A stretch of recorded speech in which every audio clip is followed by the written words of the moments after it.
ma'am. Ma'am, ngasi so ano video mo po doon lecture ngasi gi video se ma'am kari oiduna hai bada ai na ko ma'am da community post ko bahut hadar wai nai na igi bodo aduda ayamba ikoi thabal gi makeup to aduna habadi ado yengning bodo oyaba ko ado second option do ko ai types of foundation ado so isema kani ko hapakani bodo video do ko but mayam na pamba head base thabal makeup ni na ngasi video se long lasting thabal makeup kram hare taw gari habadu ni ko yamna phajaba look oidu ni ko ai mind sida hojik look phajaba ma khangde kamai to do khangde hojik sum video se yeng video si ko khara phajana ba khara long lasting so oina ba ko tips and tricks kari gato ngasi video se share taw jarage adudi ma'am video se haurasi aise ma'am aseng ki ko thabal se thabal jongmo batam ni haipa se aise kaw thore ba ko but hojik si dum youtube ka khangde social media se ka ko ayam thabal jongba isu video se sum thok le da na ko adu daina aya aisu thabal gi look se kai tawdino na hangi ya nei uji khale ba ko aduna maram aduna aina ma'am da hangjagi bani ba ko community duga ma'am na su thabal makeup to ayam bana bahut pipire e maram adu gi ngasi ki video se na semjarak pani adu di haurasi ko ma'am phajaba makeup pamba taraga di makeup ki mamang da tawda be step khara layaba ko gi video sum regular ne por adi di sum khanga mani but video khuding gi anoba viewers ama ni tawar so gi channel asida changai ni aba maram aduna moi su khanjana ba ina video khuding gi sum repeat oina hai bani ma'am yengo ngasi ama yengam mani do mathangi next video do so anoba sum lak duni na ko aduna moi su khangjana ba maram aduna ina video khuding gi steps phajana tak traga ni ma'am nungai ti na ko so makeup se ma'am yengo sum pangtaw taw bana mani ko adu ai koina phajana theory se khangaga taw basna ai kogi makeup se yengba matam da hena phajaba long lasting ohan ba du ga yamna professional look oiba ko maram adu ni makeup how do mamang da ma'am yengo mai clean to bas yam marui ko haujigaina habadi yengo nungalak pitigi sumai koina makeup se khar sum tharam me ko to nungdin ni as makeup se yam da basibu si mathak se kai ko makeup se sum taw sal lage adumai taw budo taw bigano ba ko adu bidu phajaroi ba ko me phajagi ba yai adu taraga su phajagi ba taraga su pungkhai ma punga ma matung da nagi makeup to musalaga makeup to pokhai rakpa natraga habidi phajaro oi mayam ngatangi ne ba phajatoi do long lasting do oi roi marabadana mayam ekoina makeup tau juma mangda tawda ba step khar leye adugi do ekoina CTM hayaba ko mayam CTM ni meaning di seasonal cleansing habidi mayam mai ta thokpi ba ko cleanser na oi gera face wash na oi gera chap mane ko mai se phajana ta thokpi ba clean oi bi ba ko makeup ahan rei taw bo raga na phajana makeup to remove taw biro ahan bada adu matung da cleanser na traga face wash na phajana ta thokpi ko adugi matung da second step sana T se ma'am T se na ma'am toning hai se ma'am toner side se is ne ba ko aduga khangjin biu aikoina sina ga dor ba production se aikogi skin type ki oi doni ba ko asigi se taw basna kani benefit no haibu su ma'am ai haijarake T se lor ba matung ga ma'am yengo C se na cleansing lai re mai ta thok pi ba T se na toning toner chai bi ba aduga M se na aikogi moisturizing ko phachna moisturize to bi ba ko aikoina mai se sabun sum season rak ba haibadi mai se sum tarak pa matam da aikogi mai gi aikogi laser ba aikogi oil sing se ma se sum khara sum habadi mai se tar ngai gi aikoina product se sinar ngai di aikogi oil do mana chamdo ine ba ko aduna aikogi oil do mangdha gi ba taraga di aikogi skin texture skin gi kaino se quality se sum mangdra kanina maram aduna aikoina moisturizer to bibani moisturizer gi thabak di aikogi skin se mana pajana hydrated to na thambi ba asigi ne ba ko ma'am adi ma'am khaga mani ko hozik CTM high se kari no hai bado cleansing toning and moisturizing sigi ne ba ko asigi to bose kari gi damakta important no hai bado ma'am sigi sanai koi gi skin care ta ho ja ho ba ko ai na makeup se tha doi ni ado tha de mang sai ko skin care na ma dau ja ho ba ta ra ga di ai koi gi skin gi quality se phajat hokani aduga loina na ai koi na makeup se ma'am yengo ahan ba beginners oi ba ta ra ga di makeup product leiba matam da su ai koi na khang de ba ko foundation haraga foundation ama hektai koi na leira ga sum pura i makeup ki product ayam ba da loina ko khangringai mamang da ko aikogi skin type ki matung na law doine ba ko aikogi makeup products sim se ko aikogi skin type aikogi skin tone ki matung na law doine ba ko main oina aikogi base makeup se haibadi foundation gumba concealer gumba primer aikoina khangda da na iners oibagi ahan makeup torok pa horak bagi aikoina product se aikoina law ba matam da aikogi skin type ki natre ko adu oiba taraga su adomna skin care se phajana ta hoba taragadi haibadi CTM se phajana ta hoba taragadi aduda haibadi ekoina aranba ekogi khangna lehoba arana product to tharpa matam da su adumgi skin da 100 to 100 phajadraga su 80% mukti ko phajana leigani makeup se myam sige se kari gino haibada myam tak na ko example ma khapira ke ba ko yengoi ekogi agi skin je sum low ra se ba ko agi skin se dry skin ne ba ko agi skin se agi skin se myam yam dry excess dry skin ne ba ko haibadi kuron ko hurak pado adugumba skin ne ba ko ise aduda aina makeup ki hojiki foundation ay thar kadru foundation je ko ekogi dry skin gi oida ba ko foundation da agi skin di ekogi khara khara kang ba skin ni na foundation tayra kadori ba se sida oil yaw ba ko haibadi khara ekogi oil base oiba cream base oiba product se sinara to ne ba ko asi season da bida ekoina oil se ekogi mai se hena kanghan ba oily skin da di ekoina matte oiba se sina do ne ba ko adu video dry skin sida matte oiba do koina kang mo da lauraga sina ra di mo me makeup to kadai de phaja do ko so pa phaja ro ye ba ko adu video ekoina makeup thaji mamang da ko CTM ta over ta raga di ekogi dry skin sida phajana ekogi skin type ki matung ina moisturizer te hoba adegi toner ekogi skin type ki matung ina hydrating mist ase chai hoba kholoba sam tai hoba ta raga di ko ekogi makeup to 100 phajadra so 80% is soir magi phajani ba ko mayam same chap mani atop skin type lai ba punamak se sida su chap mani ba ko khoina CTM to ba se yamna maru oi yamna kane sinai khoi gi skin da su kana hore adu ga khoi gi makeup to thar ko da smoothly blend oi ba yengwa tam da yamna makeup to smooth oi ba adu ga makeup se long lasting oi ba ko cleansing toning moisturizing sig se iconic skin type ki matung ina season ba taraga di mayam kanare ni mayam sig se ta ba di as kaino makeup ma sum tay lore yai kai kai de ko yai ko makeup to sum pang tay tay ba yai but phajada ba ina malai ko mayam tay lora ga ha ka ko minute tra manga kun bho phar ni da makeup to machu tar pa ko ai hauji sum mayam ko chatmina ba da sum pang ni ba ko magi makeup to khatang ai gi humanga sarabon dam da ko machum karar tarak pa adu gi myam yam thi bani ko maram adu gi myam aina video se sang na ko video sang bai se agi su kai su nungai ba nate ba ko upload to ba su kuina changra poni adu ga MB su myam loi ne ba ko gi su adu ngang ba su wari ni ko maram adu no myam theory se khang ba tar ga di makeup to ba dam su nungai adu ga makeup to su phajai maram adu ni mayam da phajahaning bagini aina pang ngang na video sem se aduna mayam support to bole pi ganu mayam support to ta ra ga desu mayam ni khana ba video da semningi hoi ausi yam na ngang roi si video sa hauno tawrasti hauzik CTM lorabani na makeup se hauba yare agi na di koi tawra lakjare ba ko hauzik ko je kai sat kada ba leite don toner kar gati chai laktre but ai cleanser na phajana mai ta thok chare aduga phajana moisturizer tai re ko adugi matong da hauzik mayam makeup hauba yare makeup ke han bi step से primer tai de basa myam to biganu primer tai biu primer sana ko ai makeup se long lasting hen gani ai ko gi base hadi ai gi kano se mai se mana smooth oi thalia ba tai ra matung da primer se myam yang skin type ki matung ina makhal gi phangak toine ba ko primer da te ko makeup ki makeup product pum na mak ta ko ai gi skin type ki matung ina se mai ne ba ko myam adu da oily skin oraga na ai gi oil free oi primer se na biu matte finish oi primer adu ga dry skin oraga na hydrating to biba primer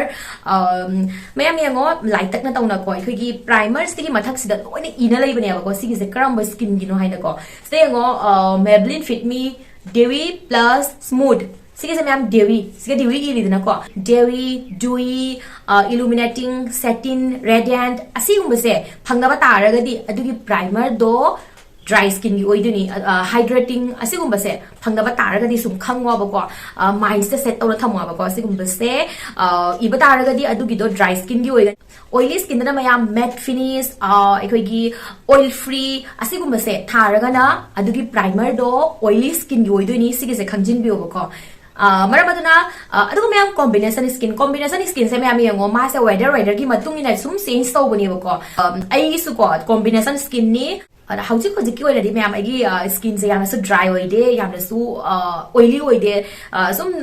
habdi normal ki type sum lei adu ta mamang da panjagre ko gi CTM to basna yam na hena kana hali ba ko phajana CTM ai ko gi skin type ki matung ina product se sina uba taraga di ai ko gi हाइबदी makeup product अमा नि दा अखोइना सोइगि खोट कि दना dry ओरगा सु oily गे सुम तैसलु बतारगा सु करिंता अदुग यामना canoe different तो फंगना रोयबको आइना उठखि बदो सिगी Maybelline Fit Me Dewy Plus Mood आइना दिको सिगी सजु दुम चानी हाइ तारे मैम स्किन से ड्राई ओरको मतम याम एक्सेस ड्राई दो दि ओइगन देखो मैम सिगी येंगो कॉम्बिनेशन से कजो अखोइगी मखल मखल gi लेइनेबको सिदसु को याम हाबि यामना हेना ड्राई ओइ बाइना लेइरे एक्सेस ड्राई दो को अदुगा सुम नॉर्मल सुम ड्राई ओइ बाइना म लेइको अदुगा ऑयली सिदसु अखोइगी एक्सेस ऑयल हाइना सु लेइरे एक्सेस ऑयली ओइबदो अदुगा सुम नॉर्मल सुम आइना लेइरे को अगी ओना दिको अगी स्किन सिदा ai dewy sum seasonai matte sum seasonai sum chani hai tare tachut adu mayam combination skin oiba taragadi aikoi gi oily skin gi product sing se combination skin su sina doi ni se gi khangjin bi obako aduga ama su toba yai ko ai oi nei kamai toi ha da ko ai se oily skin gi product su thamme ko ama khak primer da su ko mayam thamba ngam draga su hai bi aikoi gi ani mukti sum thammo ko amana matte finish oiba amana dewy finish oiba ko adu oragadi aikoi na skin gi condition gi matung ina product sina ba yare ko maramadana T zone area se ko T zone hai di light bakka soi area se ko ka to dunia ba combination je oil gali dana ko oi yamna excess ka ba taragadi oil yamna kari ba jaga sing du da ikoina matte finish oiba primer se sina biro aduga dry oiba area sing du na ikoina ikoi gi dry skin gi do khara dewy oiba product do du gi sina biro hauji me am ayi na diko pack ki PSC ki sigi pore primer se pouch machani amone sigi pouch macha se sigi sina rage sigi me am free product ne ba ko ina nai ta dadi me am koi gi product se moi gi keno ma amount ma ka lei bani ko adu gi do adu pau lei raga di sigi se free pi ba ma pot me am free pi bani ko macha adu do ni sigi se free product ni am khak soi ma mang da sina re ba sigi se ko pores ka yamna leiba kangbu singi di yamna fagani sigi primer se PSC की primer, flawless finish primer, smooth and prep skin, targets visible pores, soft and even skin ko. Primer se lauraga han bada khazitang nei khai biro aduga pores laiba mi mayam karamai primers laigani ko pores laiba area sing do ko primer se lauraga pores laiba do adi mathak do smai na tai biro mo press to biro mo ko mathak ta ko cream kari tai bisi mayam kana smai nei khara smai ga tai do smai tai do primer se mayam pores laiba area sing ko smai ta na press ta raga smai ta na biro mo aduga smai circular motion da smai to na blend to biro mo ba habiti khajitang massage to biro mo ba ko pores manung du doi koina primer se changhal laga fill to ram doi ne ba ko ai ki video sum marak ta sum ha pa yawe ba ko ai ki pores lai ba da kar primer se na ni ne ko pores lai go raga di ai ki pores minimizing primer adu gi do se na bi ba ko kar mai se na ni ha ba me mai hosita haizare hoji ki primer se laurani smai lo biro lauraga pores la area do smai to na press to biro mo pores manung duga primer se changhan doi ne ba fill to biro mani adu oi tar ga di mathak the foundation thari ba do ko pores manung se ko ki foundation chang ro ba ko adu oi tar ga di ko ki skin do shape oi hore dana ko duga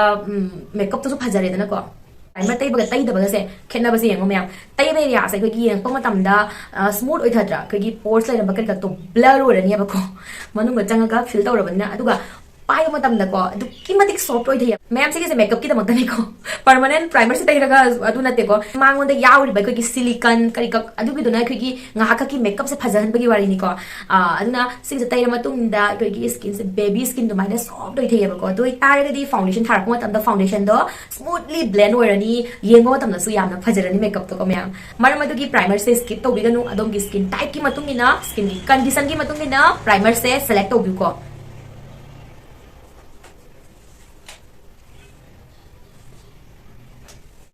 aduga mayam ai ki mama ki comment da ai ngonda haibiri ba ko imana bimna hangbiri ba ko natun maya se makeup se koklai khotlai adu ai bada ra di primer da lowra ga naton area habiri koklai ba jaga sing do ko prime lowra ga tai biramo smaila circular motion da hakak blend to biramo primer do aduga mathang ai dum makeup to boda sum haira ke ba ko kamai tai ni product sing do smaila to na tai biramo phajana ngahakak sum massage to biramo aduga sai area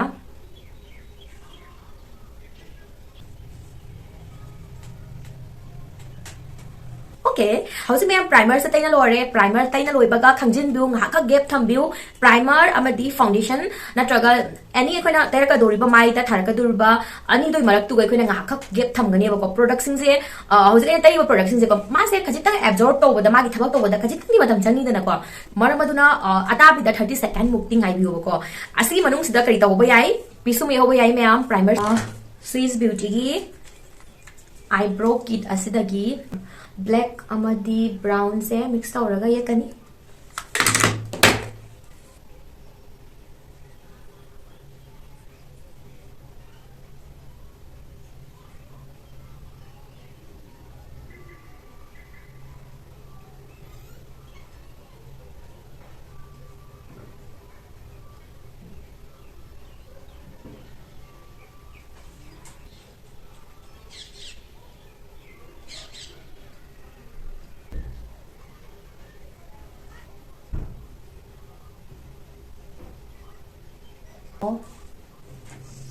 फजन spoolie मतलब हाथों के चढ़ रही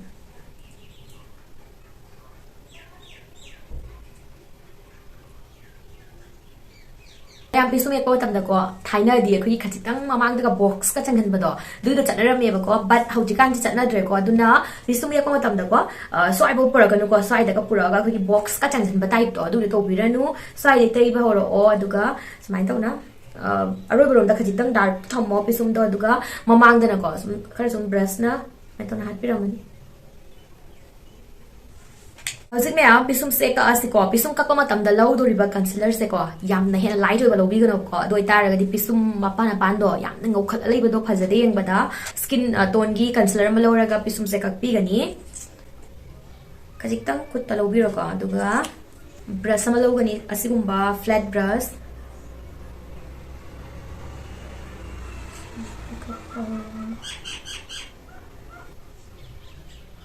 माने कक्पसना ma'am पिसुम से मसा याम नांदोयेबको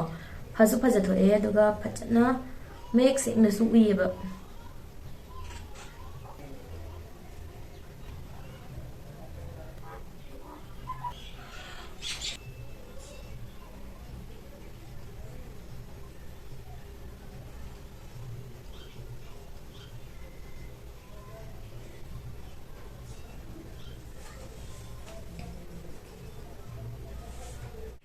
ma'am हौजिक पिसुम एक लोरमिना को दाग दुक मैम से कंसील तौरसी येगो मैम हौजिक तौदोरी स्टेप से को खगी दाग दुक लेबो ओरगदी तौबिरो दाग दुक लेतबो ओरगदी को सिगी मथक सिदा डायरेक्ट फाउंडेशन अमा लौरगा सुम तैबा यारे कईगुम्बा दाग दुक लेबा तारगदी कंसील तौबिउ दाग से येंगोबो को क्याम याम लेइनो आइना यामने हेवी दाग यामना कन्ना ताबा दाग ओरगदी कंसील तौबा यारोइबको कलर करेक्टिंग तौ मथौ तारकनी मैम कलर करेक्टिंग हाइबसे खगी कलरफुल होइबा कंसीलर सिना दुबको मैम अखोइना आइगी वीडियो सुम येंगो रिखांगनी कलर करेक्टिंग करम हाइना तौगनी दाग दुक करम हाइना खुमगनी हाइबदो ऑलरेडी आइगी चैनल सिदा वीडियो मयाम यावबने दुगा चटलगा येंबिरो मैम ngasi आइगी ओरदी को हुजिक कंसील तौगनी बको मैम येंगो प्रोडक्ट से यारिबा मखै लिकना सिना बिगनी मेकअप से हेना फजहनगे हाइना खल्लदी अदुगा लॉन्ग लास्टिंग होय गाना खल्लदी को माई की दाग से येंबिउ आइगी हौजी माई दको यामना कन्ना दाग तादे बको सिगी से कंसील ला सुम खुमगरनेबा अदुगा मैम चत्तौरिबा थबक्तुगी मतुंगिना मेकअप से तौबियोबको एगुम्बा नंग तौदोरी मेकअप से को अखोगी याम लॉन्ग लास्टिंग मेकअप निको अयुक्ति तौगिबदो नन होर नुंगदिन फावबा लेदोइनी अदो इतारगदी कंसील तौरगा नंगी दाग तो खुमोयेबको अदो इतारगदी करेक्टिंग तौबिउ करेक्टिंग तौबसना लॉन्ग लास्टिंग ओय अदुगा मैम कंसील तौबसना दाग दु यामना तादबगी निको यामना कना तादबैनी एगी ओरदी हौजी कंसील सुम तौजरगे हौजी से मैम इकाई सरकदबा लेतेको वीडियो गी सुम नमजबने मैम दाग से खरा हजन अहाब दाग तारगदी नंगना सिजनरकदोरिबा कंसीलर से स्किन टोन अदुदगी को शेड अनी रोम अहुम रोम डार्क ओशन कलर लौगनी अदुगा दाग से यामना लाइट ओना ताबा दाग नि अदो होय तारगदी नगी स्किन टोन दगी शेड अमखक डार्क ओशन कलर लौरगसु याई नत्रगा स्किन टोन की कलर लौरगसु सुम याई मैम सुम कवर होयनी दाग यामना तादबो ओरगदी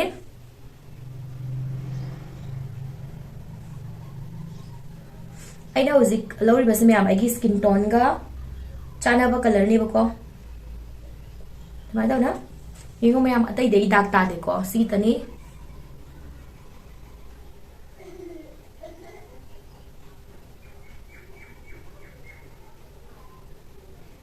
ब्रश ना मैम सुमाय तौना प्रेस तौरगा ब्लेंड तौबिरमो मैम दाग दुकर माइना खुंगनी हाइबदो ऑलरेडी वीडियो द मैम यावबनी ऑलरेडी कोई चैनल असिदा मैम यावबनी दुगा चलगा यंबिरो खंगदबो ओरगदी अदुगा हानदगे गी सुम वीडियो यंगपो ओरगदी खंगमनिको दाग दुसे क्रमाइना मेले हाइबदो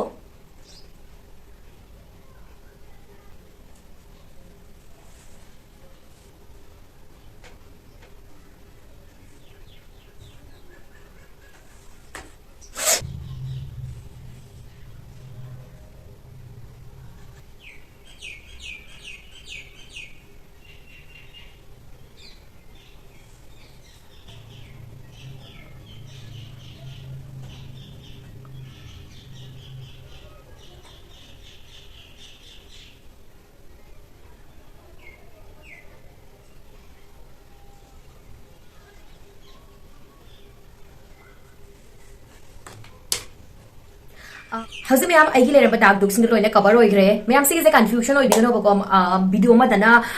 dark colors in a housing the skin colors in a six explain those are okay. A madana colorful season a six am explain those are okay. Bako may I go back Matasu is uring some tungali than a cop, uring to Tungalina, Marmatus mice yamna, Kanata dark tapasu. Yauri ko matamadu na ina ina kadari ba conceal to bo raga na ko ai ko concealer se khra muka dark ocean ko dark se dark oi ngai gi ai ko na seasonary ba concealer se dark oi bata ba ko adu oi bata raga di ai ko dark to fajana cover oi gani asi natabida conceal natabida somna conceal sa tawning de aina hujik chat ka dori ba thabak se yamna long lasting oi ba makeup ni ko ina taw doi adu kuma matam dai khoina color correcting sa tawni ba ko color correcting hai ba se mayam ai ko gi colorful oi ba concealer sina doi ba ko dark to gi matung ni nai khoina color corrector sina ka dori ba color do ko manaro ya ba olakani ba ko ai ko gi dark se nga sanga nga ta ba dark to da ko ko orange tai roi ba ko nga sanga nga ta ba dark to ko ko green sa tai gani aduga moon ta ba dark hai tare mayam mahing ba adagi atop atop magi ayam dark buna magtai koina orange color se season agani dark circle lay ba khot pa ma sida ayam da loina adu gi do mayam color correcting tawlo matung dai khogi skin jadi hari mayam yango asang ba orange ma ju gi skin tone lay te ko adu gi do neutralize taw bagi da magtai koina mathak tu da ko skin tone gi concealer amana layer to birami same chap mana ai koina conceal taw ba matam da seasonary ba concealer se skin tone gi ani ahum rom ko dark ocean basina ba taragadi aikogi skin do musalli dana ko adugi do neutralize to bibagi da maktai khoina chamana na ko color corrector to gi badugi mathak tu da skin tone gi concealer sina ba gumna chamana na aikogi conceal to bagi hek mathak tu da neutralize to bibagi da makta concealer se sina gani ba ko skin tone gi concealer se aduga aina hauji to gi ba mom se aigi skin tone gi concealer ni ba ina hauji sina gi ba se inside ki aigi shade number na aigi shade number na mayam LNP15 sigi aigi skin tone ga exactly match oi khara sum light oi ta ba dak to adu da di koina skin tone gi concealer ma sina raga sum khumgini chat ka dori ba thabak tu gi matung ina mayam yamna sangna matam se makeup se tawra leidui ni hai ba taraga di color correcting to view pung mari manga gi thabak ni adu ga aigi dark se yamna light oi ta ba dak ni adu oi taraga di hoji kai tawri ba step se sigi se sum khumgini mayam karim hai ba di chinta do bi gno ko igumba dark duk ta da bo ragadi mayam kani mathau ta de ba ko sigi step mayam sa tawna lai bagi ko direct foundation a phaba ma lauraga primer gi matung dani ko ina haise mayam primer di skip to ba ya de primer gi matung da dark duk ta da bo ragadi foundation a phaba ma lauraga sum tai biro conceal correcting kar ka amata darkar ta de kai gumba dark duk lai ta ba ta ragadi asigi steps ta only dark duk lai ba mi gi ne ba ko aina ma su panjagre products leak na sina ringai gi ko makeup si yeng ba su phajai natural mali aduga ako da su phai ko skin da makka su phai ko hauzik aina isagi skin tone gi concealer sina gi bani na skin tone se dark shade de aduga colorful so oi da bani na ko hauzik amuka aina concealer tai bagi darkar ta de asigi mathak sida foundation ama lauraga tairaga sum yare me hauzik me foundation ama laurage aina lauriva foundation se PSC gi studio HD liquid foundation sigi sani me somna apang foundation ama lauraga sum tai biu karim kai de sigi mayam aigi skin kana dagi ko skin dagi shade amarom sum light oye ko adu oi bata raga su foundation se mayam aina mamang su panjagre ko ai ko gi khajik tang light oi bai se yam ne light oi de ko khajik khrak ni ko oi bata raga su ko gi oxidize oi raga sum skin ga sum mana gi ba si foundation se mayam sina ba nungai bani aduga liquid foundation dina ko all skin type pura makna loine sina ba yai sigi se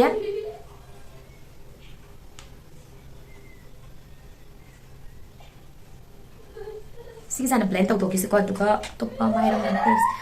beauty blender lo dori se me am dry natte ko fazana ha gre sing ding dok piro aduga fazana sum dok piro aduga season view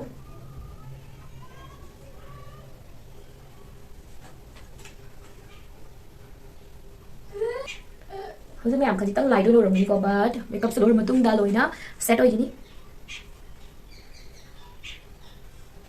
nena tega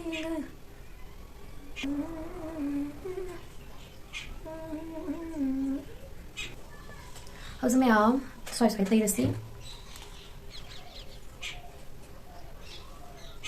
ꯑꯗꯨꯒ ꯃꯌꯥꯝ beauty ꯕ꯭ꯂꯦꯟꯗꯔꯅ blend ꯇꯧꯕꯁꯤꯅꯀꯣ ꯑꯩꯒꯤ ꯑꯣꯏꯅꯗꯤꯀꯣ ꯑꯩꯒꯤ ꯑꯣꯏꯅ ꯄꯥꯝꯖꯕꯗꯤ beauty ꯕ꯭ꯂꯦꯟꯗꯔꯅ blend ꯇꯧꯕꯁꯦ ꯌꯦꯡꯕꯗꯁꯨꯀꯣ ꯌꯥꯝꯅ natural ꯃꯥꯜꯂꯦꯕꯀꯣ ꯑꯩꯈꯣꯏꯒꯤ ꯑꯦꯛꯁꯦꯁ ꯄ꯭ꯔꯣꯗꯛ ꯂꯩꯕꯗꯣ ꯑꯗꯨꯏꯗꯣ ꯑꯣꯏꯗꯦ ꯑꯗꯨꯒ ꯃꯦꯀꯞꯁꯨ ꯍꯦꯟꯅ ꯑꯃꯨꯛ ꯂꯣꯡ ꯂꯥꯁꯇꯤꯡꯁꯨ ꯑꯣꯏꯌꯦꯕ ꯃꯌꯥꯝ ꯃꯔꯝ ꯑꯗꯨꯅ ꯑꯗꯨꯒ ꯌꯦꯡꯉꯣ ꯃꯌꯥꯝ ꯑꯩꯈꯣꯏ ꯃꯦꯀꯞ ꯄꯣꯈꯥꯏꯔꯛꯏ ꯑꯃ ꯍꯥꯏꯗ꯭ꯔꯣꯅꯦ ꯑꯗꯨꯒꯤꯗꯣ ꯕ꯭ꯂꯦꯟ ꯇꯧꯕ ꯃꯇꯝꯗ ꯑꯩꯈꯣꯏꯒꯤ ꯕ꯭ꯌꯨꯇꯤ ꯕ꯭ꯂꯦꯟꯗꯔ ꯁꯤꯖꯤꯟꯅꯕꯤꯕ꯭ꯔꯥꯀꯣ ꯕ꯭ꯌꯨꯇꯤ ꯕ꯭ꯂꯦꯟꯗꯔꯅ ꯁꯤꯖꯤꯟꯅꯅ ꯌꯦꯡꯉꯣ ꯕ꯭ꯌꯨꯇꯤ ꯕ꯭ꯂꯦꯟꯗꯔꯅ ꯕ꯭ꯂꯦꯟ ꯇꯧꯕꯁꯦ ꯃꯌꯥꯝ ꯑꯩꯅ ꯍꯧꯖꯤꯛꯇ ꯄꯟꯖꯈ꯭ꯔꯦ ꯌꯥꯝꯅ ꯑꯩꯈꯣꯏꯒꯤ ꯄ꯭ꯔꯣꯗꯛꯁꯦ ꯌꯦꯡꯉꯣ ꯃꯥꯗꯤ ꯑꯩꯈꯣꯏꯒꯤ ꯕ꯭ꯂꯦꯟꯗꯔꯁꯤꯒꯁꯨ ꯑꯦꯕꯖꯣꯔꯕ ꯈꯔ ꯁꯨꯝ ꯇꯧꯕꯅꯤꯅꯀꯣ ꯑꯩꯈꯣꯏꯒꯤ ꯑꯦꯛꯁꯦꯁ ꯄ꯭ꯔꯣꯗꯛꯇꯣ ꯃꯥꯏꯗ ꯂꯩꯍꯧꯔꯣꯏꯕꯀꯣ ꯃꯔꯝ ꯑꯗꯨꯅ ꯑꯩꯈꯣꯏꯅ ꯕ꯭ꯌꯨꯇꯤ ꯕ꯭ꯂꯦꯟꯗꯔꯅ ꯕ꯭ꯂꯦꯟ ꯇꯧꯕꯁꯦ ꯐꯖꯅ ꯇꯧꯅ ꯁ꯭ꯀꯤꯟꯒ ꯄꯨꯔꯥ ꯃꯔꯆ ꯑꯣꯏꯒꯤ ꯂꯣꯡ ꯂꯥꯁꯇꯤꯡꯁꯨ ꯑꯣꯏ ꯑꯗꯨꯒ ꯌꯦꯡꯕ ꯃꯇꯝꯁꯨ ꯌꯥꯝꯅ ꯑꯩꯈꯣꯏꯒꯤ ꯍꯦꯚꯤ ꯑꯣꯏꯗꯦꯕꯀꯣ ꯍꯧꯖꯤꯛ ꯃꯌꯥꯝ ꯀ꯭ꯔꯤꯝ ꯄ꯭ꯔꯣꯗꯛ ꯉꯥꯛꯇ ꯁꯤꯖꯤꯟꯅꯈꯤꯕꯅꯤꯅꯀꯣ ꯑꯁꯤꯒꯤꯁꯦ ꯁꯦꯠ ꯇꯧꯕꯁꯦ ꯌꯥꯝ ꯗꯔꯀꯥꯔ ꯇꯥꯏ ꯑꯗꯨꯅ ꯂꯨꯁ ꯄꯥꯎꯗꯔ ꯑꯃ ꯂꯧꯔꯦ ꯑꯩꯅ ꯂꯧꯔꯤꯕꯁꯦ ꯃꯥꯔꯁꯀꯤ ꯂꯨꯁ ꯄꯥꯎꯗꯔꯅꯤ ꯇ꯭ꯔꯥꯟꯁꯂꯨꯁꯦꯟ ꯄꯥꯎꯗꯔ ꯁꯤꯁꯦ ꯂꯧꯔꯒ ꯌꯦꯡꯉꯣ ꯃꯌꯥꯝ ꯌꯥꯝꯅ ꯌꯥꯡꯅ ꯇꯧꯅ ꯀ꯭ꯔꯤꯁ ꯑꯣꯏꯔꯛꯄ ꯑꯦꯔꯤꯌꯥ ꯍꯥꯏꯔꯒꯗꯤ ꯑꯩꯈꯣꯏꯒꯤ ꯀꯟꯁꯤꯂꯔ ꯊꯥꯈꯤꯕ ꯑꯦꯔꯤꯌꯥꯁꯤꯡꯗꯣꯀꯣ ꯃꯤꯠ ꯃꯈꯥ ꯑꯗꯒꯤ ꯆꯤꯟꯕꯥꯟ ꯃꯄꯥꯟ ꯂꯥꯏꯕꯛ ꯑꯗꯨꯋꯥꯏꯗꯀꯣ ꯃꯤꯠ ꯃꯈꯥꯁꯤꯅ ꯃꯌꯥꯝ ꯀꯩꯅꯣ ꯍꯥꯏꯕꯗ ꯃꯤꯠꯁꯦ ꯀꯨꯞꯇꯣꯛ ꯀꯨꯞꯁꯤꯟ ꯇꯧꯕꯅꯤꯅ ꯌꯥꯝꯅ ꯌꯥꯡꯅ ꯇꯧꯅ ꯀ꯭ꯔꯤꯁ ꯂꯥꯛꯏꯗꯅꯀꯣ ꯑꯗꯨꯒ ꯆꯤꯟꯕꯥꯟ ꯃꯄꯥꯟ ꯀꯔꯤꯀꯛꯁꯤꯁꯨ ꯑꯩꯈꯣꯏꯒꯤ ꯁ꯭ꯃꯥꯏꯜ ꯂꯥꯏꯟ ꯀꯔꯤꯀꯛ ꯂꯥꯛꯏꯗꯅꯀꯣ ꯑꯗꯨꯅ ꯑꯗꯨꯒꯤꯗꯣ ꯍꯥꯟꯅ ꯐꯖꯅ ꯁꯦꯠ ꯇꯧꯍꯧꯒꯅꯤ ꯑꯗꯨꯒꯤ ꯃꯇꯨꯡꯗ ꯃꯌꯥꯝ ꯍꯧꯖꯤꯛ ꯑꯥꯏ ꯃꯦꯀꯞ ꯍꯧꯔꯁꯤ ꯑꯥꯏ ꯃꯦꯀꯞꯁꯦ ꯌꯥꯝꯅ ꯂꯥꯏꯅ ꯇꯧꯗꯣꯏꯅꯤ ꯁꯤꯒ ꯌꯦꯡꯉꯣ ꯃꯌꯥꯝꯁꯤꯗ ꯑꯩꯅ ꯂꯧꯔꯤꯕ ꯀꯂꯔꯁꯦ ꯈꯔ ꯒꯣꯜꯗꯟꯅꯦꯕꯀꯣ ꯃꯌꯥꯝ ꯒꯣꯜꯗꯟ ꯀꯂꯔꯁꯤꯗꯁꯨ ꯍꯥꯏꯗꯤ ꯃꯑꯣꯡ ꯀꯂꯔꯅ ꯈꯖꯤꯛꯇꯪ ꯑꯣꯔꯦꯟꯖ ꯇꯣꯟ ꯌꯥꯎꯋꯦꯕ ꯁꯨꯃꯥꯏꯅ ꯇꯧꯕ ꯒꯣꯜꯗꯟꯅꯦꯕ ꯃꯌꯥꯝ ꯌꯦꯡꯉꯣ ꯑꯩꯅ ꯇꯧꯔꯤꯕ ꯃꯑꯣꯡꯁꯤꯗ ꯑꯍꯥꯟꯕꯗ ꯑꯔꯪꯕ ꯀꯂꯔꯁꯦ ꯂꯧꯔꯦꯀꯣ ꯁꯤꯃꯔ ꯀꯂꯔꯅꯤ ꯑꯩꯅ ꯍꯧꯖꯤꯛ ꯂꯧꯔꯤꯕꯁꯦ ꯁꯤꯃꯔ ꯀꯂꯔꯁꯦ ꯑꯣꯜꯋꯦꯁ ꯀꯗꯥꯏ ꯇꯩꯒꯅꯤ ꯃꯌꯥꯝ ꯑꯥꯏ ꯂꯤꯠꯇꯀꯣ ꯀꯗꯥꯏꯐꯥꯎ ꯇꯩꯒꯅꯤ ꯃꯌꯥꯝ ꯑꯩꯈꯣꯏꯅ ꯃꯤꯠꯁꯦ ꯃꯌꯥꯝ ꯐꯣꯜ ꯇꯧꯔꯛꯄ ꯖꯒꯥꯁꯦ ꯑꯩꯈꯣꯏꯒꯤ ꯀ꯭रीꯁ ꯂꯥꯏꯟꯁꯦ ꯐꯣꯜ ꯇꯧꯔꯛ ꯑꯩꯈꯣꯏꯒꯤ ꯃꯤꯠꯁꯦ ꯀꯨꯞꯊꯣꯛ ꯀꯨꯞꯁꯤꯟ ꯇꯧꯕꯗ ꯐꯣꯜ ꯇꯧꯔꯤꯕ ꯑꯦꯔꯤꯌꯥꯁꯦ ꯁꯤꯒꯤ ꯃꯅꯨꯡ ꯐꯥꯎꯀꯣ ꯑꯩꯈꯣꯏꯒꯤ ꯑꯥꯏ ꯁꯣꯀꯦꯠ ꯍꯥꯏꯇꯥꯔꯦ ꯃꯌꯥꯝ ꯁꯤꯒꯤ ꯃꯅꯨꯡ ꯐꯥꯎ ꯑꯩꯈꯣꯏꯅ ꯃꯅꯨꯡꯗꯐꯥꯎ ꯇꯩꯗꯣꯏꯅꯦꯕꯀꯣ ꯑꯗꯨꯒꯤ ꯃꯊꯛꯇ ꯑꯩꯈꯣꯏꯒꯤ ꯕꯣꯟ ꯑꯃ ꯂꯩꯖꯩ ꯁꯤꯗ ꯁꯤꯕꯨ ꯌꯧꯍꯜꯂꯣꯏꯌꯦꯕ ꯑꯩꯈꯣꯏꯅ ꯀꯩꯅꯣ ꯇꯩꯕ ꯃꯇꯝꯗ ꯑꯔꯪꯕꯁꯦ ꯇꯩꯕ ꯃꯇꯝꯗ ꯍꯥꯏꯕꯗꯤ ꯀ꯭रीꯁ ꯂꯥꯏꯟꯒꯤ ꯃꯅꯨꯡꯗ ꯇꯩꯗꯣꯏꯅꯦꯕ ꯑꯩꯅ ꯇꯩꯔꯤꯕ ꯖꯒꯥꯁꯦ ꯌꯦꯡꯉꯣ ꯃꯌꯥꯝ ꯑꯗꯨꯒ ꯀ꯭रीꯁ ꯂꯥꯏꯟꯁꯤꯗꯅ ꯂꯪꯗꯕ ꯑꯥꯏ ꯁꯦꯗꯣ ꯇꯩꯗꯣꯏꯅꯤ ꯃꯦꯠ ꯑꯥꯏ ꯁꯦꯗꯣꯀꯣ ꯑꯍꯥꯟꯕꯗ ꯑꯔꯪꯕꯁꯦ ꯇꯩꯔꯦ ꯃꯤꯠꯁꯦ ꯊꯨꯡꯅꯕ ꯂꯣꯏꯅ ꯁꯤꯝꯄꯜ ꯑꯣꯏꯅ ꯑꯗꯨꯒꯤ ꯃꯇꯨꯡꯗ ꯍꯧꯖꯤꯛ ꯈꯔ ꯃꯤꯗꯤꯌꯝ ꯑꯣꯏꯕ ꯕ꯭ꯔꯥꯎꯟ ꯀꯂꯔ ꯑꯃ ꯂꯧꯔꯦ ꯑꯗꯨꯒ ꯀ꯭रीꯁ ꯂꯥꯏꯟ ꯑꯁꯤꯗ ꯇꯩꯔꯦ ꯃꯌꯥꯝ ꯌꯦꯡꯉꯣ ꯑꯩꯅ ꯇꯩꯕ ꯃꯑꯣꯡꯁꯤ ꯇꯩꯕꯤꯔꯣ ꯀꯂꯔ ꯏꯟꯇꯦꯟꯁꯤꯇꯤꯗꯣ ꯑꯗꯨꯝ ꯑꯄꯥꯝꯕ ꯃꯑꯣꯡꯗ ꯁꯨꯝ ꯊꯝꯕꯤꯔꯣ ꯍꯥꯏꯕꯗꯤ ꯀꯂꯔꯒꯤ ꯌꯥꯛꯍꯟꯕ ꯑꯗꯒꯤ ꯄꯥꯊꯍꯟꯕ ꯄꯥꯍꯟꯕ ꯌꯥꯛꯍꯟꯕꯗꯨꯗꯤ ꯑꯗꯣꯝꯒꯤ ꯃꯊꯛꯇ ꯑꯄꯥꯝꯕꯩ ꯃꯈꯥ ꯄꯣꯟꯅ ꯂꯩꯔꯦꯀꯣ ꯑꯩꯒꯤ ꯑꯣꯏꯅꯗꯤ ꯑꯩꯅ ꯄꯥꯝꯖꯕ ꯆꯥꯡꯗꯣ ꯑꯁꯤꯐꯥꯎ ꯊꯝꯃꯦ ꯑꯗꯨꯒ ꯐꯖꯅ ꯕ꯭ꯂꯦꯟ ꯇꯧꯊꯣꯛꯆꯔꯦ ꯑꯍꯥꯟꯕ ꯇꯩꯈꯤꯕꯗꯨꯒꯤ ꯑꯃꯨꯛ ꯂꯥꯏꯠ ꯑꯣꯏꯊꯣꯛꯄ ꯀꯂꯔꯅꯦꯕ ꯍꯧꯖꯤꯛ ꯑꯩꯅ ꯂꯧꯗꯣꯏꯁꯦ ꯇ꯭ꯔꯥꯟꯖꯤꯁꯟ ꯀꯂꯔ ꯍꯥꯏꯁꯦ ꯃꯌꯥꯝ ꯀꯗꯥꯏ ꯇꯩꯗꯣꯏꯅꯣ ꯑꯩꯈꯣꯏ ꯑꯩꯅ ꯇꯩꯔꯤꯕ ꯖꯒꯥꯁꯦ ꯌꯦꯡꯉꯣ ꯀ꯭रीꯁ ꯂꯥꯏꯟꯁꯦ ꯁꯤꯗ ꯁꯤ ꯈꯖꯤꯛꯇꯪ ꯃꯊꯛꯁꯤꯗ ꯁꯨꯃꯥꯏꯅ ꯇꯧꯅ ꯇꯩꯗꯣꯏꯅꯤ ꯑꯣꯜꯋꯦꯁ ꯁꯤꯒꯤꯁꯦ ꯅꯤꯡꯁꯤꯡꯕꯤꯌꯣꯕꯀꯣ ꯇ꯭ꯔꯥꯟꯖꯤꯁꯟ ꯂꯧꯗꯣꯏꯕ ꯀꯂꯔꯁꯦ ꯑꯩꯈꯣꯏꯒꯤ ꯕ꯭ꯔꯥꯎꯟꯅ ꯇꯩꯔꯒꯅ ꯑꯩꯈꯣꯏꯒꯤ ꯈ꯭ꯋꯥꯏꯗꯒꯤ ꯂꯥꯏꯠ ꯑꯣꯏꯕ ꯀꯂꯔ ꯑꯩꯈꯣꯏꯅ ꯇ꯭ꯔꯥꯟꯖꯤꯁꯟ ꯇꯩꯒꯅꯦꯕꯀꯣ ꯃꯌꯥꯝ ꯑꯩꯈꯣꯏꯒꯤ ꯄꯤꯡꯛꯇ ꯂꯧꯔꯒꯅ ꯈ꯭ꯋꯥꯏꯗꯒꯤ ꯂꯥꯏꯠ ꯄꯤꯡꯛ ꯄꯔꯄꯜꯗ ꯑꯣꯏꯔꯒꯅ ꯈ꯭ꯋꯥꯏꯗꯒꯤ ꯂꯥꯏꯠ ꯄꯔꯄꯜ ꯑꯗꯨꯃꯥꯏꯅ ꯇꯧꯅꯀꯣ ꯈ꯭ꯋꯥꯏꯗꯒꯤ ꯂꯥꯏꯠ ꯑꯣꯏꯕ ꯀꯂꯔꯗꯣ ꯑꯗꯨꯏꯗꯣ ꯂꯧꯔꯒ ꯑꯩꯈꯣꯏꯅ ꯇ꯭ꯔꯥꯟꯖꯤꯁꯟ ꯀꯂꯔ ꯇꯩꯒꯅꯤ ꯑꯗꯣ ꯌꯦꯡꯉꯣ ꯃꯌꯥꯝ ꯁ꯭ꯋꯥꯏꯁꯤꯗ ꯁꯨꯝ ꯂꯣꯏꯔꯦ ꯑꯥꯏ ꯃꯦꯀꯞꯁꯦ ꯑꯃꯨꯛꯀꯁꯨ ꯍꯟꯅ ꯑꯩꯅ ꯕ꯭ꯂꯦꯟ ꯀꯩꯀꯥ ꯁꯨꯝ ꯇꯩꯔ ꯇꯧꯈꯤꯕꯅꯤꯅ ꯑꯩꯈꯣꯏꯒꯤ ꯑꯔꯪꯕꯗꯣ ꯀꯣꯛꯊꯔꯛꯏꯗꯅꯀꯣ ꯑꯥꯏꯁꯦꯗꯣꯗꯣ ꯑꯗꯨꯅ ꯑꯃꯨꯛꯀ ꯑꯔꯪꯕ ꯀꯂꯔꯗꯣ ꯂꯧꯔꯒ ꯁꯨꯃꯥꯏꯅ ꯐꯖꯅ ꯑꯃꯨꯛꯀ ꯇꯩꯕꯤꯔꯝꯃꯦ ꯉꯁꯤꯒꯤ ꯑꯥꯏ ꯃꯦꯀꯞꯁꯦ ꯌꯦꯡꯉꯣ ꯃꯌꯥꯝ ꯂꯥꯏꯁꯨ ꯌꯥꯝ ꯂꯥꯏꯕꯅꯤ ꯑꯗꯣ ꯐꯗꯤ ꯌꯥꯝ ꯐꯖꯕꯅꯤꯀꯣ ꯑꯩꯒꯤ ꯊꯝꯅꯦꯜꯗ ꯁꯨꯝ ꯎꯕꯤꯔꯝꯃꯅꯤ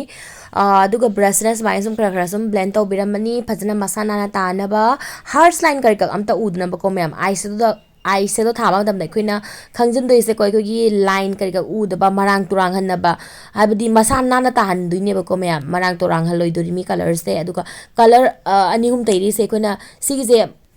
ꯑꯃꯗꯒꯤ ꯊꯣꯛꯂꯛꯄ ꯑꯗꯨꯃꯥꯏꯅ ꯑꯩꯈꯣꯏꯒꯤ ꯀꯂꯔꯁꯦ ꯑꯗꯨꯃꯥꯏꯅ ꯎꯍꯟꯗꯣꯏꯅꯦꯕ ꯍꯥꯏꯗꯤ ꯇꯣꯉꯥꯟꯅ ꯎꯍꯜꯂꯣꯏꯑꯕꯀꯣ ꯄꯨꯟꯅ ꯇꯧꯅ ꯁꯨꯃꯥꯏꯅ ꯇꯧꯅ ꯑꯩꯈꯣꯏꯅ ꯕ꯭ꯂꯦꯟ ꯇꯧꯗꯣꯏꯅꯦꯕ ꯃꯌꯥꯝ ꯐꯖꯅ ꯑꯥꯏ ꯍꯣꯞ ꯃꯌꯥꯝ ꯀ꯭ꯂꯤꯌꯔ ꯑꯣꯏꯕꯤꯔꯝꯒꯅꯦꯅ ꯈꯟꯖꯩ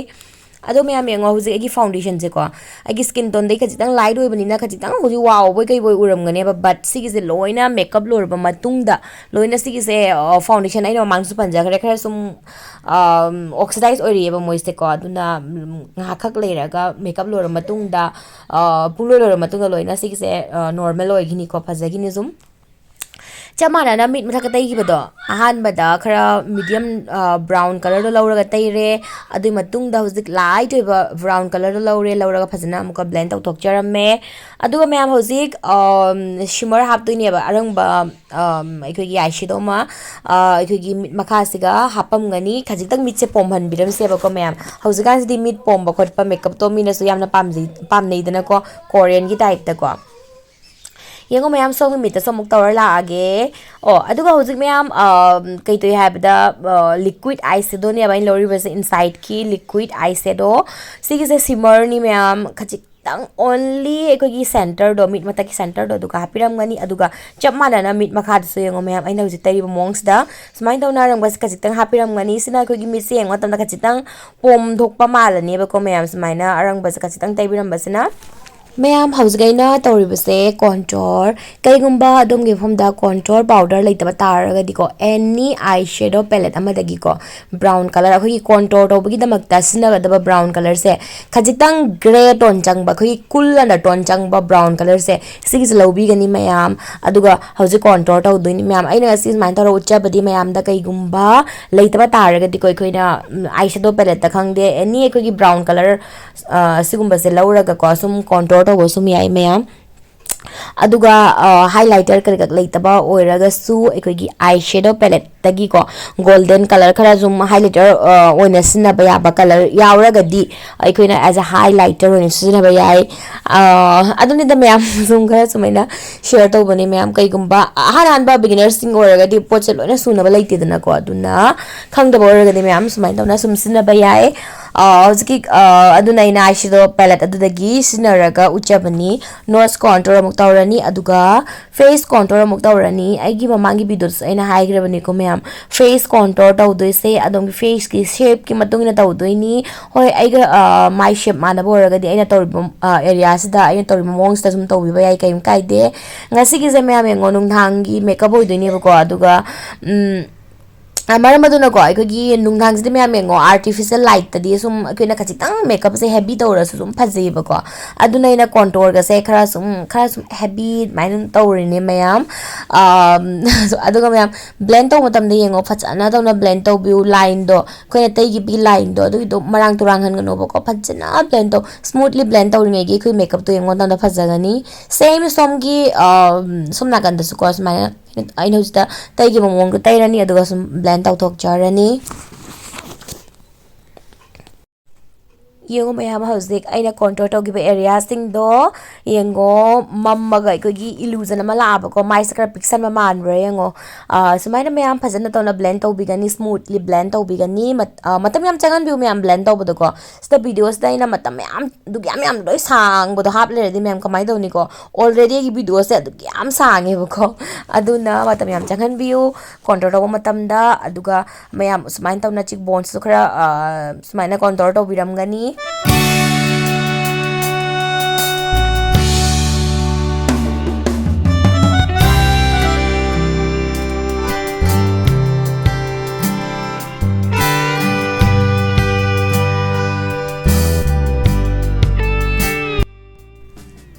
Housing mayam loose powder ama lauraga contour tawgibudo adugi hek makhada sumaina na nandhok piram gani aduga hojik aina lauribase powder blush ni powder blush laurani lauraga contour tawgibudo mathak tuga sumaina thabiram gani khwai makhada mayam contour se thadoini aduga contour gi mathak tana blush adugi mathak ta highlighter asmaina ta chattoine ba mayam contour blush highlighter se ko aduga mayam yengo sisu phajana tawna blend tawbigani ai sumaina khachitang chairu ga Borgadi, I tell you, asking on Mayam Sois, the hen of focus or Taibigani, Aduga, Matak Lombo, Kachitang at Piram Ganeva. Kazang Agui Mai saying on the lift chat when Una ba, Aduga Chamanana, Somgi, Kazad, Somuktarani, bless it.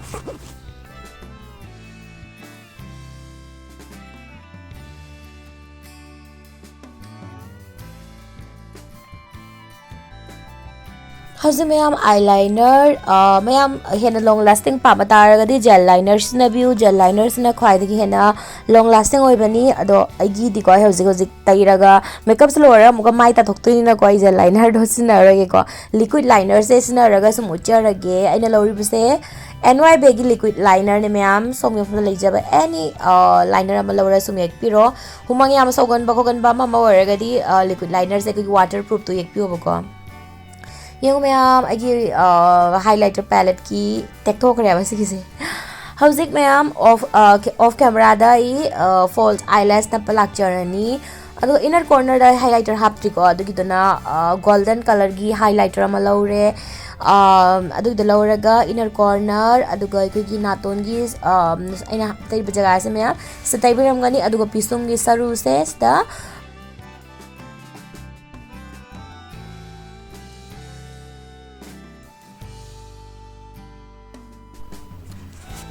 me am hoje taru se highlighter ni ꯑꯩꯈꯣꯏꯒꯤ ꯃꯤꯠꯀꯤ inner corner ꯅꯥꯇꯣꯟꯗ ꯈꯖꯤꯛ ꯑꯗꯨꯒ ꯍꯥꯏꯕꯗꯤ ꯃꯌꯥꯝ highlighter ꯇꯩꯗꯣꯏꯁꯦꯀꯣ ꯑꯩꯈꯣꯏꯅ light ꯐꯨꯖꯟꯕꯗ ꯀꯩꯅꯣ ꯇꯧꯕ ꯃꯐꯝꯗꯣ light ꯐꯨꯕ ꯃꯐꯝꯗꯣ high pointsing ꯍꯥꯏꯇꯥꯔꯦ ꯑꯩꯈꯣꯏ ꯃꯥꯏꯒꯤ high pointsing ꯑꯗꯨꯗ ꯂꯣꯏꯅ highlighterꯁꯦ ꯍꯥꯞꯄꯤꯒꯅꯤ ꯑꯩꯈꯣꯏꯒꯤ cheek bones brow bone forehead cupid bow ꯁꯤꯒꯨꯝꯕꯗꯀꯣ ꯁꯤꯒꯨꯝꯕ ꯑꯦꯔꯤꯌꯥꯁꯤꯗ ꯑꯗꯨꯒ ꯍꯧꯖꯤꯛ ꯃꯌꯥꯝ ꯑꯩ eyelash ꯍꯥꯞꯆꯔꯦ ꯑꯗꯨꯒꯤ ꯃꯇꯨꯡꯗ mascara ꯑꯃ ꯂꯧꯔꯒ ꯐꯖꯅ ꯇꯩꯕꯤꯒꯅꯤ lower lash line ꯗꯁꯨ mascara ꯇꯩꯕ ꯀꯥꯎꯕꯤꯒꯅꯨ ꯃꯌꯥꯝ ꯁꯤꯅ ꯑꯃꯨꯛ ꯍꯦꯟꯅ ꯑꯩꯈꯣꯏꯒꯤ ꯃꯤꯠꯁꯦ ꯐꯖꯕ ꯍꯦꯟꯕꯅꯤ ꯍꯧꯖꯤꯛ ꯃꯦꯀꯞꯁꯦ ꯂꯣꯏꯔꯦ ꯑꯗꯨꯅ ꯂꯤꯞꯁꯇꯤꯛꯇ ꯂꯥꯛꯑꯦ ꯂꯤꯞꯁꯇꯤꯛ ꯊꯥꯗ꯭ꯔꯤ ꯃꯃꯥꯡꯗ ꯂꯤꯞ ꯂꯥꯏꯅꯔ ꯑꯃ ꯂꯧꯔꯦ brown colorꯒꯤ ꯁꯤꯁꯤꯅ ꯑꯩꯈꯣꯏꯒꯤ ꯂꯤꯞꯀꯤ ꯕꯥꯎꯟꯗꯔꯤꯁꯦꯀꯣ ꯐꯖꯅ ꯇꯧꯅ ꯍꯥꯟꯅ ꯌꯦꯛꯊꯣꯛꯆꯔꯅꯤ ꯑꯗꯨꯒꯤ ꯃꯇꯨꯡꯗ ꯂꯤꯞꯁꯇꯤꯛ ꯊꯥꯔꯅꯤ ꯃꯌꯥꯝ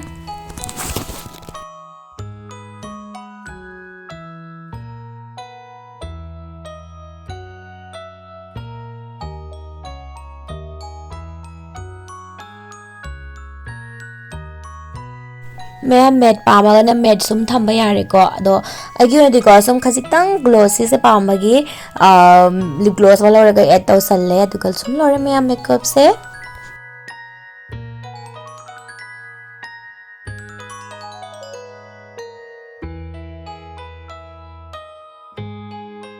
मैं लिपस्टिक से अहुम से मिक्स तौसला थाजनबनी सिसमाय ओलक कलर से याम फजबनी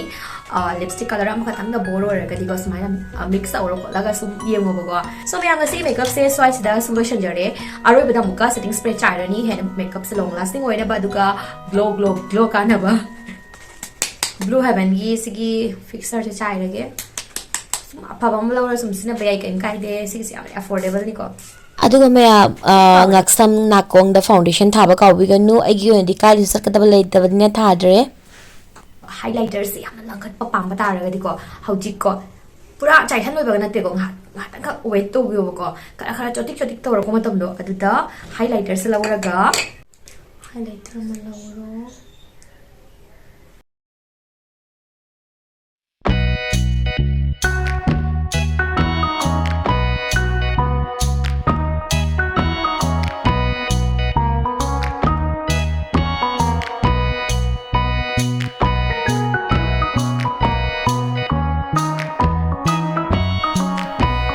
semalam yang cuak di lidah kalau ada yang busai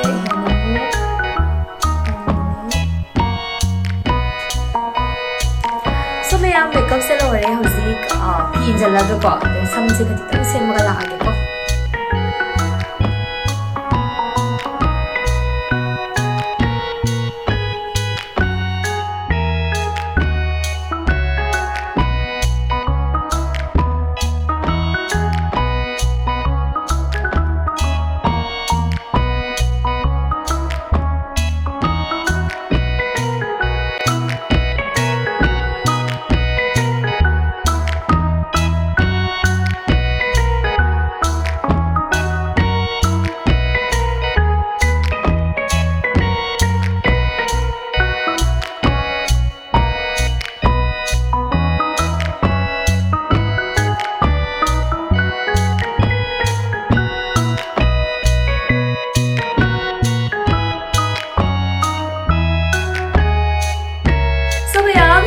final look sumai na मैं am lai budi chinna देखो ꯑꯩꯅ ꯁꯨꯝ ꯂꯩꯁꯦ ꯐꯖꯕꯗꯨꯒꯀꯣ ꯁꯨꯝ ꯆꯤꯟꯖꯟꯕꯅꯤ ꯉꯥꯏꯍꯥꯛꯀꯤ ꯑꯗꯨꯒ ꯃꯌꯥꯝ ꯉꯁꯤꯒꯤ ꯑꯩꯈꯣꯏꯒꯤ ꯐꯤꯗꯨꯞ ꯏꯟꯕꯒꯤ ꯁ꯭ꯇꯥꯏꯜꯁꯤꯁꯨ ꯑꯩꯈꯣꯏꯒꯤ ꯊꯥꯕꯜ ꯆꯣꯡꯕꯗ ꯀꯝꯐꯣꯔꯇꯦꯕꯜ ꯑꯣꯏꯕ ꯁ꯭ꯇꯥꯏꯜꯗ ꯏꯜꯂꯒ ꯂꯥꯛꯆꯔꯦ ꯑꯗꯨꯒ ꯖꯨꯋꯦꯂꯔꯤ ꯀꯩꯀꯛꯁꯤꯁꯨ ꯃꯌꯥꯝ ꯌꯦꯡꯉꯣ ꯊꯥꯕꯜ ꯆꯣꯡꯕꯁꯤꯗꯤ ꯑꯩꯈꯣꯏꯒꯤ ꯈꯔ ꯀꯝꯐꯣꯔꯇꯦꯕल ꯑꯣꯏꯕ ꯈꯔ ꯄꯤꯛꯇꯛ ꯇꯛ ꯇꯧꯕ ꯑꯗꯨꯅ ꯐꯖꯩꯀꯣ ꯅꯠꯇ꯭ꯔꯒꯗꯤ ꯍꯦꯕꯤꯗꯣ ꯁꯤꯔꯒ ꯑꯩꯈꯣꯏꯒꯤ ꯀꯝꯐꯣꯔꯇꯦꯕल ꯑꯣꯏꯗ꯭ꯔꯒꯗꯤ ꯍꯦꯟꯅ ꯑꯃꯨꯛ ꯍꯨꯃꯥꯡ ꯀꯥꯡꯅ ꯈꯣꯠꯅ ꯇꯧꯗꯣꯏꯅꯤꯀꯣ ꯃꯌꯥꯝ ꯌꯦꯡꯉꯣ ꯃꯦꯀꯞꯇ ꯐꯖꯔꯒ ꯌꯥꯗꯦꯀꯣ ꯁꯣꯝꯅ ꯁꯤꯔꯛꯇꯧꯔꯤꯕ ꯗ꯭ꯔꯦꯁ ꯁꯤꯔꯛꯀꯗꯧꯔꯤꯕ ꯖꯨꯋꯦꯂꯔꯤ ꯑꯗꯨꯒꯤꯁꯨ ꯃꯦꯇꯔ ꯇꯧꯏꯀꯣ ꯑꯗꯨꯅ ꯈꯔ ꯆꯥꯟꯅ ꯇꯧꯕꯤꯌꯨ ꯃꯌꯥꯝ ꯚꯤꯗꯤꯑꯣ ꯁꯝꯃꯛꯀꯦ ꯃꯌꯥꯝ ꯀꯥꯟꯅꯒꯗꯕ ꯄꯛꯆꯒꯗꯕꯀꯣ ꯑꯩꯒꯤ ꯀꯣꯃꯦꯟꯇ ꯁꯨꯝ ꯏꯔꯩꯌꯦꯕꯀꯣ ꯆꯦꯗ ꯐꯖꯕꯗꯧꯅ ꯑꯩꯈꯣꯏꯗ ꯐꯖꯗꯦ ꯑꯩꯈꯣꯏꯅ ꯇꯧꯔꯒ ꯃꯦꯀꯞꯁꯦ ꯆꯦꯒꯤꯗꯧꯅ ꯐꯖꯗꯦ ꯑꯗꯨꯒꯤꯗꯣ ꯀꯩꯒꯤꯅꯣ ꯈꯪꯕ꯭ꯔꯥ ꯑꯩꯈꯣꯏꯒꯤ ꯃꯦꯀꯞꯁꯦ ꯐꯖꯔꯒꯁꯨ ꯑꯩꯈꯣꯏꯅ ꯁꯤꯔꯛꯀꯗꯧꯔꯤꯕ ꯖꯨꯋꯦꯂꯔꯤ ꯑꯁꯤꯒꯤꯁꯦ ꯑꯩꯈꯣꯏꯅ ꯔꯣꯡ ꯁꯦꯂꯦꯛ ꯇꯧꯕ ꯇꯥꯔꯒꯗꯤ ꯑꯩꯈꯣꯏꯒꯤ ꯂꯨꯛꯇꯣ ꯑꯗꯨꯒꯤꯗꯣ ꯄꯨꯔꯥ ꯐꯖꯔꯣꯏꯕ ꯁꯦꯝ ꯆꯞ ꯃꯥꯟꯅꯅ ꯑꯩꯈꯣꯏꯒꯤ आउटफिटसिदसु अखोइना सेलेक्ट तौबा मतमदा अखोइगी मेकअप तुगा चानाना सेट तबा तारगदी अखोइगी मेकअप तो फजर यू आर अडॉप्टेड अदुना मयाम असिगुम्बा खरा फैशन स्टाइल टिप्स मयाम मा शेयर तौरके मयाम मा